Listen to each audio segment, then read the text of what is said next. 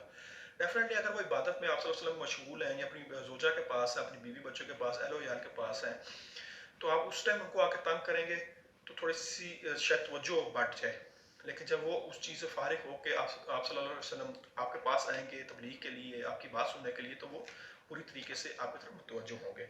تو یہ تھی کچھ بنیادی چیزیں جو فرمائی گئی پہلی 5 آیات کے اندر۔ تو ہم نے کیا پڑھا کہ اللہ اور اس کے رسول ہمارے لیے بینچ مارک ہے، آپ صلی اللہ علیہ وسلم کی زندگی ہمارے لیے بینچ مارک ہے، ہم نے ان کی اطاعت کرنی، ان سے آگے نہیں بڑھنے، نہ اعمال کے پوائنٹ آف ویو سے، اور دوسرا ہم نے اسپیکٹ پڑھا کہ آوازیں بھی اپنی ان سے پست رکھیں، ان سے اونچا نہ بولے، اور دوسرا ان بدوؤں کا ہم نے ذکر پڑھا جو آپ صلی اللہ علیہ وسلم کو باہر آ کے آوازیں دیتے تھے۔ اس کے بعد پھر آیت نمبر 6 اور 9 کا مطالعہ ہے۔ یا الذین آمنوا ان جاءکم فاسق، ہم نے جیسے کہ بتایا تھا کہ دوسرے مرحلے کے اندر ہم ان آیات کا ذکر کریں گے، ان آیات کو پڑھیں گے، اس ٹاپک کو پڑھیں گے، ٹھیک، جس سے آپس میں محبت بڑھائی جائے، یعنی وہ چیزیں آئیڈینٹیفائی کریں گے جس سے اختلافات کو کم کیا جائے، یا پھر وہ چیزیں جو محبت کی عداوت کا باعث بن سکتی ہیں ان سے روک تھام۔ تو فرمایا گیا اے ایمان والو، اگر تمہارے پاس کوئی فاسق کوئی اہم خبر لے کر آئے تو چھان بین کر لیا کرو۔ آج کل کے دور کا سب سے بڑا المیہ ہی یہ ہے کہ ہم کسی بھی خبر کی چھان بین نہیں کرتے، جو جیو پہ، اے آر وائی پہ، کیا کہتے ہیں 24 نیوز کے اوپر آ گیا، بول پہ آ گیا، ہم پہ آ گیا، اور کون سا ہے، سما ہے، ہاں سما پہ آ گیا، اور جو بھی جتنے بھی ٹی وی چینل ہیں ہم اسی کو ٹک ٹک آگے سے چھاپ دیتے ہیں بغیر تصدیق کیے، اور وہ ٹی وی چینل کے پاس بھی آتا ہے ذرائع سے پتہ چلا ہے، ذرائع سے پتہ چلا ہے، ذرائع سے پتہ چلا ہے، لکھ کے آگے چھاپ دیتے ہیں، اور بعد میں پھر خبروں کی بات کا تردید ہو رہی ہوتی ہے۔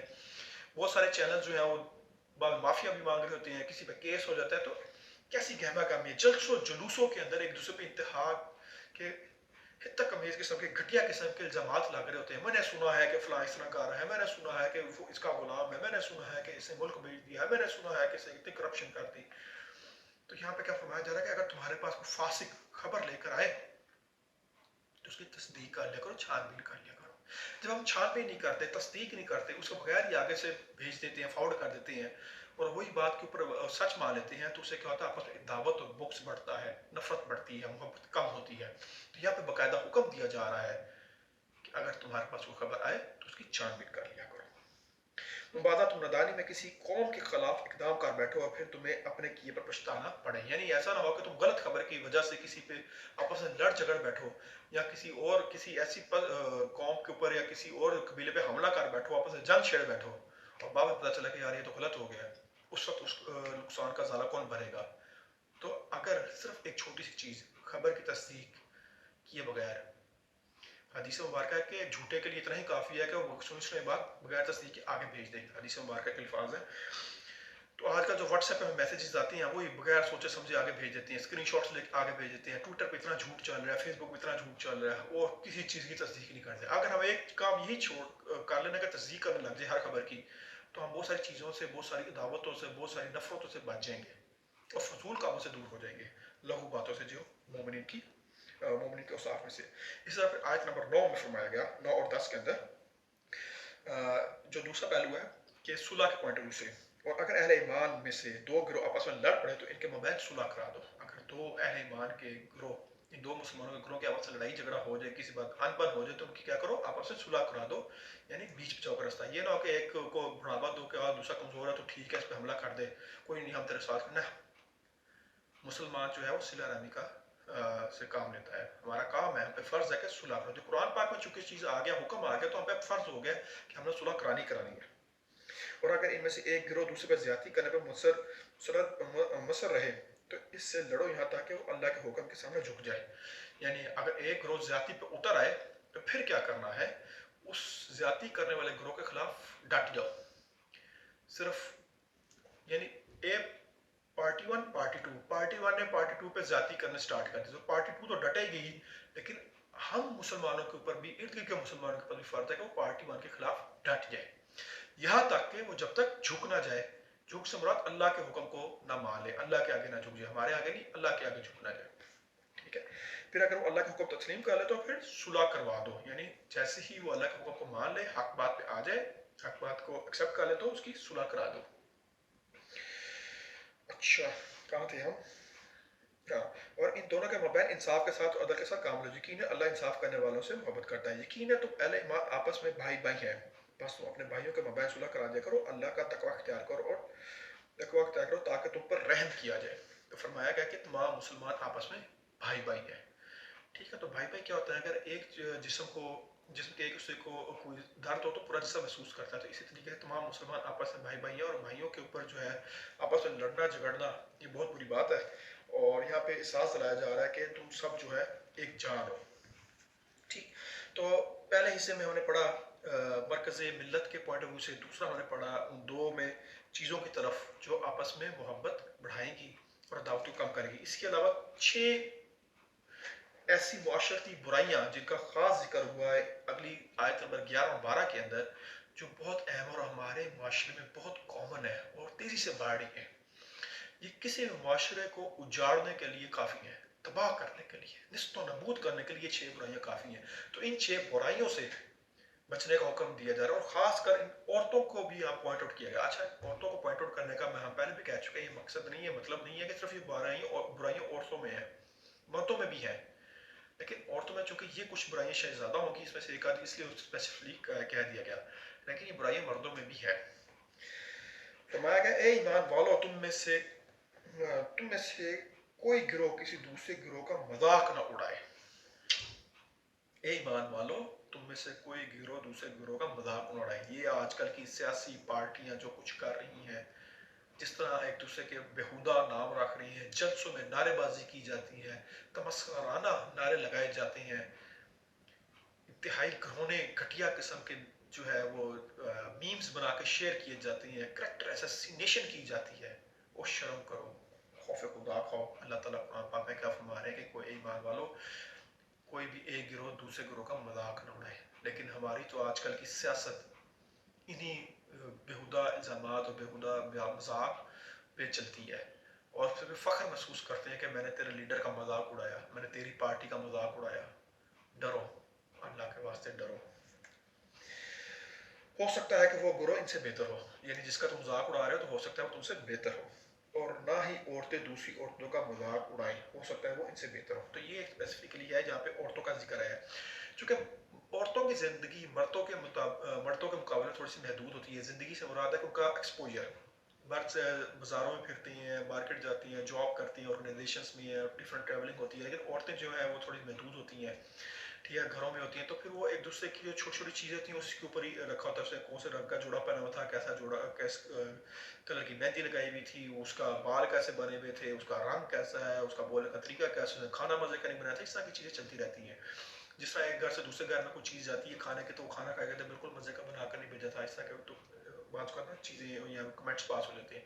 تو اس وجہ سے عورتوں کو یہاں پہ ذکر کیا، تو عورتوں کی لائف یا ایکسپوجر محدود ہونے کی وجہ سے ان میں یہ چیز زیادہ نمایاں ہے، پائی جاتی ہے. لیکن اس کا قطعا مطلب یہ نہیں کہ صرف عورت تک محدود ہے، مردوں میں بھی یہ برائیاں موجود ہیں. اور نہ ہی تم اپنے آپ کو عیب لگاؤ اور نہ ہی ایک دوسرے کو. ٹھیک ہے، عیب سے مراد تہمت لگانا.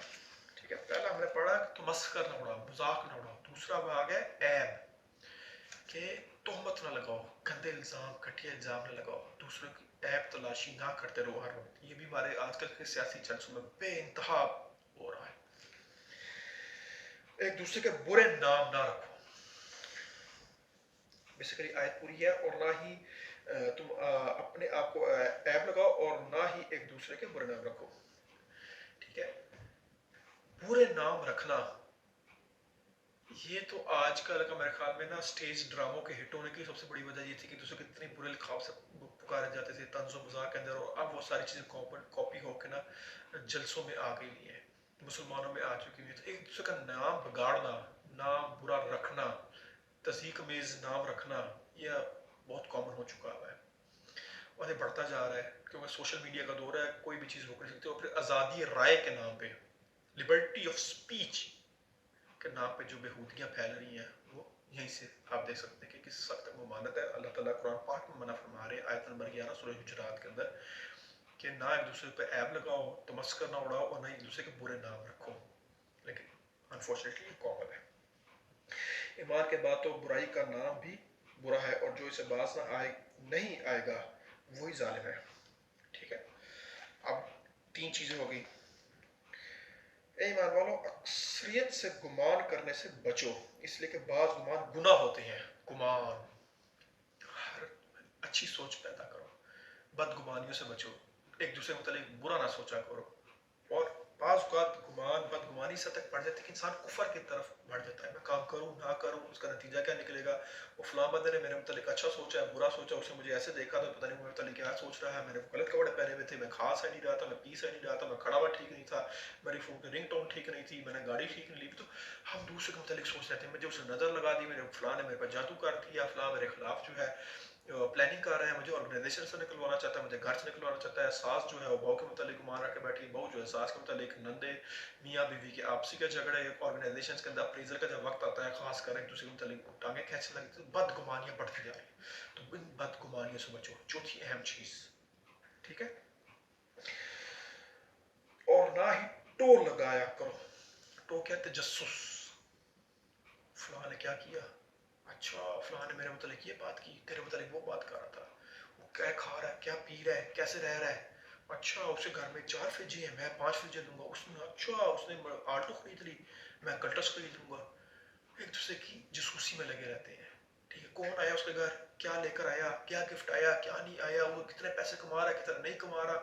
اچھا وہ مری سیر کرنے گئے تھے، ہم بور بن جائیں گے، بور بن کے بہن کے ہوٹل میں رہیں گے، اس سے بڑھ ایسی چیزیں ہو چکی ہیں. تو جس ٹو لگانا جو ہے نا جاسوسی اس معاملے میں جائز ہے جس طرح ہماری جو ہے انٹیلیجنس ایجنسیز کرتی ہیں ملک کی سالمیت کے لیے، سلامت رکھنے کے لیے اور مسلمانوں کی حفاظت کے لیے. چلو وہ تو بڑے لیول پہ ہے، لیکن جو چھوٹے لیول پہ اور آپس میں ایک دوسرے کے ساتھ جو ہم لڑائی جھگڑے پیدا کر لیتے ہیں اس تجسس کے بیس کے اوپر، وہ انتہائی غلط حرکت ہے. اور آخری سب سے اہم چیز، اور نہ تم میں سے کوئی کسی دوسرے کی غیبت کرے. کیا تم سے کوئی شخص اسے پسند کرے گا کہ وہ اپنے مردہ بھائی کا گوشت کھائے؟ یعنی غیبت کی ممانعت. چھٹی اہم چیز غیبت کی ممانعت. اور غیبت کے متعلق فرمایا گیا کہ جو شخص دوسرے شخص کی غیبت کرتا ہے تو ایسی ہے جیسے اپنے بھائی کا مردہ بھائی کا گوشت کھا رہا. تو کیا تمہیں پسند ہے کہ مردہ بھائی کا گوشت کھاؤ؟ اگر نہیں تو غیبت آج ہی چھوڑ دو. غیبت ایک ایسا گناہ ہے جس وجہ سے بہت سارے لوگ جہنم میں جائیں گے، یا پھر جو بہت سارے لوگوں کا جو ہے نا حساب کتاب سخت ہو جائے گا. غیبت کیا ہوتی ہے؟ کسی کی غیر موجودگی میں اس کے اوپر اس کی برائی بیان کر رہا، یہ غیبت ہے. اور کسی کی غیر موجودگی میں وہ برائی بیان کر رہا جو اس میں نہیں ہے، یہ تہمت ہے. تو غیبت وہ برائی ہوتی ہے جو اصل میں اس کے موجود ہو، ٹھیک ہے، اور تہمت وہ ہوتی ہے جو اس میں موجود نہیں ہو، اس پر الزام لگا دیا گیا. تو یہ ہے غیبت. تو 6 چیزیں جس کا اس صورت میں ذکر ہوا جن سے منع فرمایا گیا: تمسکر، عیب جوئی، توہین میں نام نہ رکھو، سوء ظن، ٹھیک ہے، تجسس اور غیبت سے بچنا. یہ تھا دوسرا حصہ. ٹھیک، اب آ جاتے ہیں ہم تیسرے حصے کی طرف جس میں ہم نے بتایا تھا جس میں انسان کی عزت اور شرافت اور ذلت کا معیار بیان کیا گیا ہے. تو یہ آیت نمبر 13، یا ایھا الناس انا خلقناکم، ٹھیک ہے، اے لوگوں تمہیں پیدا کیا گیا ہے ایک مرد اور عورت سے اور تمہیں قوم اور قبیلوں کی شکل میں تقسیم کر دیا تاکہ باہم ایک دوسرے کی پہچان کر سکو. تو بیسیکلی مسلمانوں اللہ تعالیٰ نے لوگوں کو مختلف قبیلوں میں ڈیوائڈ کیا تاکہ ایک دوسرے کی پہچان کر سکے. تو اس کا مقصد پہچان ہے، ذات پات نہیں ہے کہ کسی گروہ کو دوسرے گروہ پہ کوئی فوقیت حاصل ہو گئی. یقیناً اللہ کے ہاں تم میں سب سے زیادہ باعزت وہ ہے جو سب سے زیادہ خدا ترس اور پرہیزگار ہے. یقیناً اللہ جانے والا باخبر ہے. فرمایا گیا کہ اس ڈویژن کا مقصد کوئی خواجہ ہے، کوئی شیخ ہے، کوئی جٹ ہے، کوئی ورک ہے، کوئی بٹ ہے، ٹھیک ہے، کوئی کشمیری ہے، کوئی افغان ہے، کوئی سندھی ہے، کوئی بلوچی ہے، کوئی پٹھان ہے، کوئی پنجابی ہے، کوئی سرائکی ہے. یہ ساری جو تقسیم ہے یہ ساری کی ساری پہچان کے پوائنٹ آف ویو سے ہے. کیونکہ جب ہم سوچتے ہیں پنجابی کا تمہارے ذہن میں آتا ہے اس کا رہن سہن کیسا ہوگا, تقویٰ کا ذہن میں نہیں آتا. اسی لیے جب ہم سوچتے ہیں کہ پٹھان, تو پٹھان کی تھوڑا سا رہن سہن آ جاتا ہے کہ وہ کس قسم کے رہتے ہوں گے, ٹھیک ہے, ان کی بولی کس طرح کی ہوگی, کپڑے شپڑے کا ثقافت کیسے ہوگا, کلچر کیسا ہوگا. لیکن اللہ کے ہاں جو عزت, شرافت اور ذلت کا معیار ہے وہ تقویٰ ہے. جو زیادہ تقوی والا ہے وہ زیادہ عزت والا ہے, اور جو تقویٰ سے دور ہے وہ ذلت اور رسوائی کی طرف ہے. نہ خاندان, نہ قوم, نہ زبان, نہ لسان, نہ پیسہ, نہ دولت, نہ مکان, نہ کاروبار, نہ بہن بھائی, کچھ بھی نہیں, صرف اور صرف تقویٰ. اللہ کے ہاں جو اصل چیز ہے وہ ہے تقویٰ. جو تقویٰ میں آگے ہوگا وہ اللہ کے نزدیک سب سے اوپر جائے گا. اور پھر فرمایا گیا آیت نمبر 14 کے اندر, یہ وہ تو کہتے ہیں کہ ہم ایمان لے آئے, ان سے کہہ دیجئے کہ تم ہرگز ایمان نہیں لائے ہو, بلکہ یوں کہو کہ ہم اسلام لے آئے ہیں. ایمان اور اسلام میں فرق. جبکہ ایمان ابھی تمہارے دلوں میں داخل نہیں ہوا, تاہم اگر تم اللہ اور اس کے رسول کی اطاعت کرتے رہو گے تو اللہ تمہارے اعمال میں کوئی کمی نہیں کرے گا. یقین اللہ بخشنے والا, مہر فرمانے والا ہے. اور اس کے بعد جو ہے نا اگلی آیت بھی ہم پڑھ لیتے ہیں. آیت نمبر 15 کے اندر ہے, بڑا اہم چیز ہے. مومن تو بس وہ ہیں جو ایمان لائے اللہ پر اور اس کے رسولوں پر, پھر شک میں نہیں پڑے, انہوں نے جہاد کیا اپنے اموال اور اپنی جانوں کے ساتھ اللہ کی راہ میں, صرف یہی لوگ سچے ہیں. تو آیت نمبر 14 اور 15 کو ہم نے اکٹھا دیکھ لیا. تو فرمایا گیا کہ یہ جو لوگ آ کے بار بار دعویٰ کر رہے ہیں کہ ہم ایمان لے آئے ہیں, ہم مومن ہو گئے, تو بیسیکلی یہ ایمان نہیں لائے, اسلام لائے. تو اسلام اور مومن, ایمان میں کیا فرق ہے؟ اسلام کے بنیادی ارکان کون کون سے ہیں؟ کلمہ, نماز, روزہ, حج, زکوٰۃ. جبکہ ایمان کے بنیادی ارکان کیا ہیں؟ ایک تو ہے تقویٰ, سب سے پہلا تقویٰ, اور دوسرا جہاد. بس مال اور دولت سے, جانوں سے, یہ دو چیزیں. تو ایمان سارے کا سارا جو ہے جہاد کے اوپر گھوم رہا ہے. انفاق فی سبیل اللہ, یعنی اللہ تعالیٰ کے دین کے غلبے کے لیے جد و جہد کرنا, اپنی جان اور مال سے, اپنی جان اٹھا دینا, اپنا مال اٹھا دینا. ٹھیک ہے, یہ ہے ایمان. باقی جو چار چیزیں ہیں وہ اعمال جو ہے وہ پریکٹیکل چیزیں, عبادات, وہ اسلام سے ریلیٹڈ ہے. ٹھیک ہے, ایک مسلمان جو ہے فاسق بھی ہو سکتا ہے, فاجر بھی ہو سکتا ہے, منافق بھی ہو سکتا ہے, لیکن مومن یہ سب کچھ نہیں ہو سکتا. سمجھے؟ فاسق وہ جو مسلمان جس نے گناہ کیا, گناہ کبیرہ کر لیا, اور جب تک وہ معافی نہیں مانگتا وہ فاسق کی کیٹیگری میں ہوتا ہے. فاجر وہ ہوتا ہے کہ وہ مسلمان جس نے گناہ کیا اور پھر دوسروں کو بتایا کہ, اور بڑے فخر سے بتایا کہ میں نے یہ گناہ کیا, وہ فاجر ہوتا ہے. منافق وہ ہوتا ہے جو پریٹینڈ کرے کہ میں بڑا ایمان والا ہوں لیکن حقیقت میں ایمان نہ لائے, یعنی جھوٹ, جب بات کرے تو جھوٹ بولے, جب امانت دی جائے تو امانت میں خیانت کرے. اور تیسری اس کی میں بھول گیا حدیث میں کیا تھا, جھوٹ بولنا, خیانت کرنا, اور اللہ تعالیٰ مجھے کیا ہو گیا, میں بڑی اہم حدیث بھول گیا ہوں. اچھا, تو یہ منافق. لیکن جو مومن ہے, اہل ایمان ہے, سچا ایمان رکھنے والا, ٹھیک ہے, وہ ان تینوں چیزوں سے بری ہوگا. تو ایمان کی پہلی چیز ہے تقویٰ, اور دوسرا وہ جہاد کرے گا. اسی طریقے سے فرما دیا گیا کہ تم لوگ ابھی اسلام میں داخل ہوئے, ابھی تم نے بڑے چیزوں سے گزرا, ابھی تمہارے پہ سختی آنی ہے, اور اصل ایمان کا تو تب پتہ چلے گا جب جہاد کا حکم آئے گا. کیسے بھاگو گے, کتنے لوگ بھاگے, غزوہ بدر میں دیکھا, غزوہ احد میں ہم نے دیکھا. ٹھیک, تو بہت سارے جو منافقین تھے وہ پیچھے ہٹ جاتے تھے. غزوہ احد کے اندر جو منافقوں, ایک بہت بڑا منافق تھا جو 300 لوگ آدمی لے کے اپنے سائڈ پہ ہٹ گیا تھا, اور پھر بعد میں اس نے کہا دیکھا جنگ ہار گئے, ہمیں پتا تھا کہ یہی ہوگا, کہتے رہنے دیں ان کو. تو مومن تو بس وہ ہیں, بیسیکلی مومن تو وہ ہیں جو ایمان لائے ہیں اللہ اور اس کے رسول پر, پھر اس میں شک میں نہیں پڑے, یعنی شک میں نہیں پڑے, اب ان کو یقین ہے اور سچے دل سے کہ اللہ کی مدد آئے گی, اور ہمارے لیے جو رستہ ہے وہ حضرت محمد صلی اللہ علیہ وسلم کا رستہ ہے, اس کے علاوہ کوئی رستہ نہیں ہے, ہم انہیں کی پیروی کرنی, ان سے آگے بھی نہیں بڑھنا, بس انہوں نے جو کہہ دیا وہ حرف آخر ہے ہمارے لیے. اور پھر جہاد کرتے ہیں اپنی جانوں کے ساتھ اور اپنے اموال کے ساتھ, یعنی اپنے مال اللہ کے نام میں خرچ کرتے ہیں, اللہ کے دین کے غلبے کے لیے, اور اپنی جانوں کا نذرانہ پیش کرتے ہیں. تم میں سے کوئی شخص تب تک مومن نہیں ہو سکتا جب تک اللہ کے لیے راستے میں وہ چیز قربان نہ کرے جو سب سے زیادہ محبوب ہے. ٹھیک ہے, ہم پڑھ چکے ہیں. اور آخر میں آیت نمبر 16 سے 18 کے اندر فرمایا گیا, کہیے کیا تم اللہ پر جتلانا چاہتے ہو اپنا دین، حالانکہ اللہ تو جانتا ہے جو کچھ ہے آسمانوں میں اور جو کچھ ہے زمین میں، اور اللہ تو ہر شے کا علم رکھتا ہے۔ وہ آپ پر احسان دھرے رہے ہیں کہ وہ اسلام لے آئے، کہیے مجھ پر اپنے اسلام کا احسان نہ دھرو، بلکہ اللہ تم پر احسان جتلاتا ہے کہ اس نے تمہیں ایمان کی راہ سمجھائی، اگر تم فی الواقع سچی ہو۔ یقیناً آسمان اور زمین کی ہر چھپی چیز اللہ کے علم میں ہے، اور اللہ دیکھ رہا ہے جو کچھ تم کر رہے ہیں۔